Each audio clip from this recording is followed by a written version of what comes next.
Today, Mexico's murder rate is even worse than the last time you checked. Not great publicity for the tourist trade. And it was the same way 10 years ago.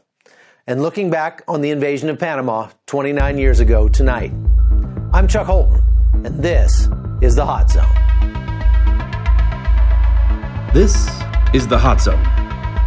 Engaging with the news in a whole new way, international war correspondent Chuck Holton brings insight into areas of crisis and lets you help those affected.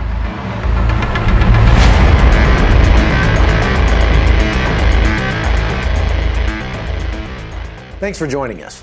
An American tourist named Tatiana Mirotenko, a beautiful 27-year-old newlywed, was out celebrating her first wedding anniversary with her husband and a few friends last Saturday night in an upscale part of Mexico City. As they were leaving the restaurant, two men rode up on a motorcycle and opened fire at the bouncer standing at the door. The young American woman was caught by a stray bullet, tragically ending her life. It's a horrific story. We hear about the rising crime rate in Mexico, now reaching record levels with nearly 30,000 murders and assassinations happening there every year. Once booming tourist destinations like Acapulco and Cancun are now becoming virtual ghost towns as cartels engage in gory turf wars. And in far too many cases, innocents are being caught in the crossfire. But still, should you be worried? Today, there are more than 1 million American citizens living in Mexico, mostly retirees who have moved south for the warmer climate and lower cost of living. It's really amazing considering that violence like we are seeing today has really been going on for decades. In fact, let me show you a piece I made about this issue 10 years ago that could literally have been filmed this week. Fighting between rival drug cartels has led to thousands of deaths across Mexico in recent months. The border city of Juarez has been virtually ruled by masked criminals who have robbed and murdered at will. Just across from El Paso, Texas, this industrial city has seen almost 2,000 murders in the past year alone. City officials have been forced to resign or literally run for their lives. The U.S. Congress has even debated sending troops to the region as the bloody crime wave threatens to spill across the border. Mexican President Felipe Calderón has initiated what amounts to martial law in many parts of the country in order to quell the violence. In Juarez, more than 5,000 Mexican soldiers are patrolling the streets, along with hundreds of federal police. We're here on the edge of the city. There's a convoy of military police come in from Chihuahua. They've sent over 1,000 extra troops with dogs and armed to the teeth to put a stop to the rest of the violence. This show of force seems to be having its desired effect. I visited the General Hospital in Juarez to talk with emergency room doctors who literally have their fingers on the pulse of the city. We measured the cases that we had from January 2008 to August, and we have more than 300 cases injured, not killed. Many days more than one a day. Okay. Yeah. But so far this year? Mm-hmm. No. It's this year is improving. One of the biggest concerns is that the violence will creep north into the U.S. Last week, Congress made it clear U.S. troops would be sent to the border if needed. But according to the Border Patrol, increased vigilance is keeping the peace in the El Paso sector. We really haven't seen the violence spill over. Now, at the ports of entry, we have seen where individuals that have been shot in Mexico or in Juarez have been transported to the ports and then from there taken to a local hospital here in the U.S. In the last few years, what we have seen is an increase in violence against some of our agents. The reason being is, as we're becoming more successful in controlling our borders and gaining control of what's going on, the smugglers are becoming more desperate. But Roberto Hernandez, the consul general at the Mexican consulate in El Paso, points out the need for cooperation on both sides of the border. It's not just a matter how many cartels we do have in Mexico.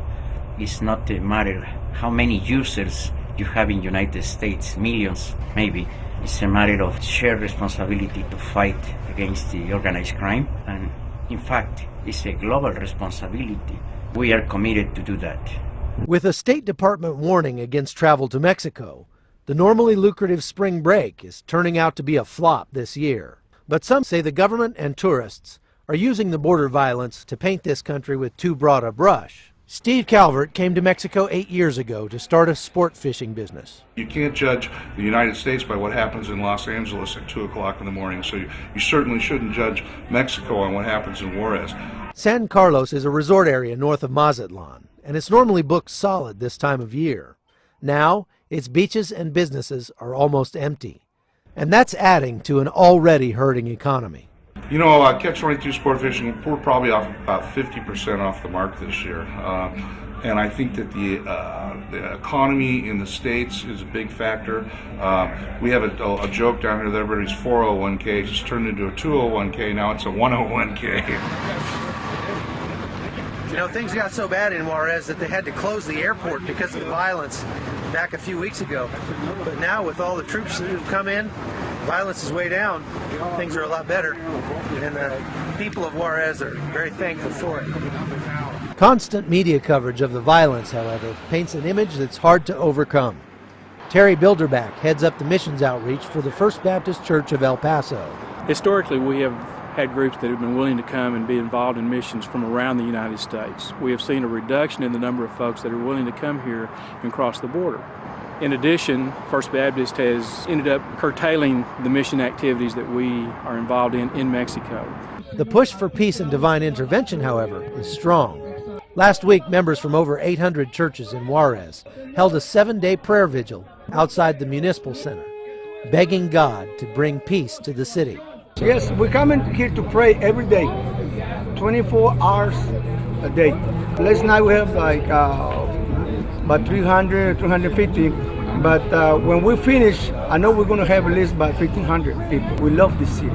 They're also hoping that missions groups won't stay away for long. We're praying to God for them to come this year, because it's a blessing for them to come here. The administration of President Calderon is committed to fight against the organized crime.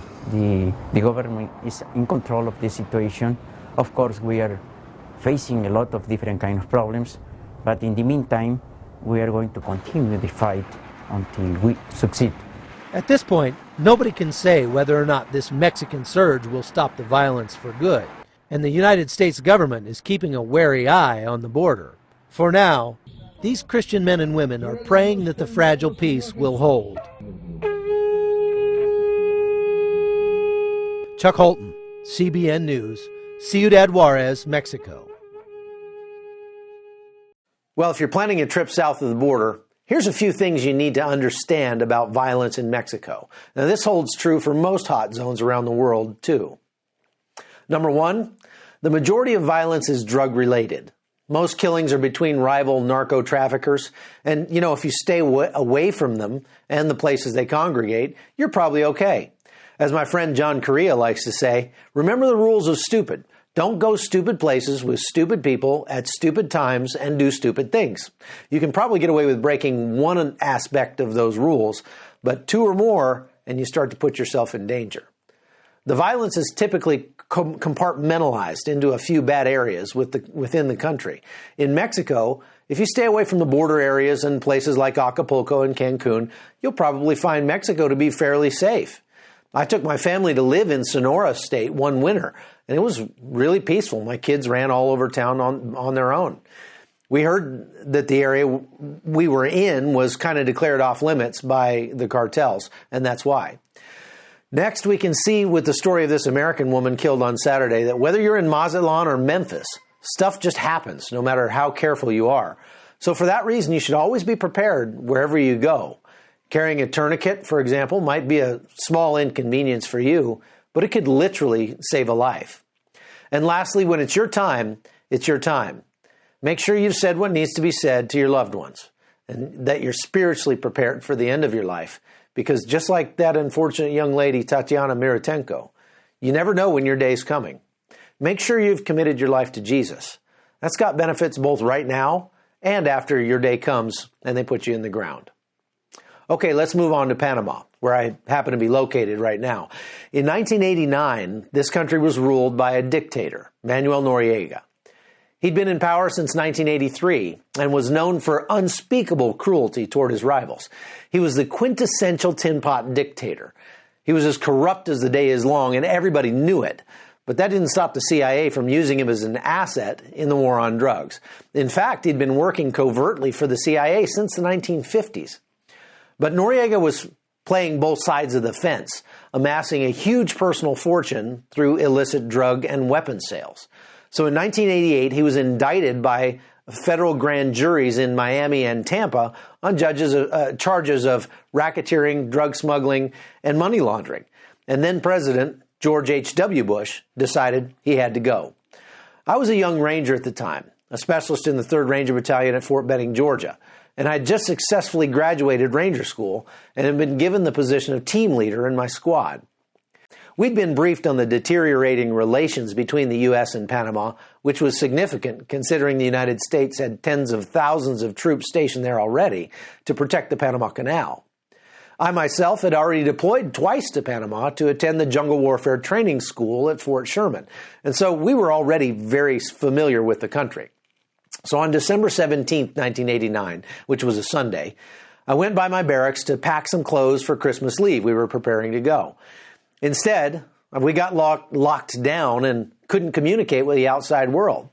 2 days later, on December 19th, we were loading C-130s and C-141s with our kit loaded down with live ammo and headed to Panama. It was actually about 1 in the morning when we jumped, which means technically it was December 20th. But I remember when the jump masters opened the doors of the aircraft 6 minutes out and the rush of tropical humidity that flooded into the bird.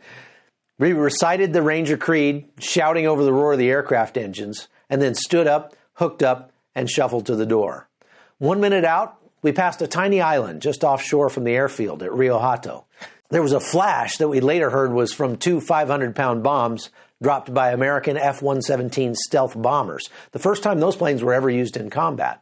And just seconds later, the green light came on, and Rangers started stepping out into the night sky over Rio Hato. The first American airborne combat mass tactical parachute jump since Grenada in 1983 when I was in 6th grade. I lost a good friend that night. Philip Scott Lear had been my Ranger buddy in Ranger School just months before.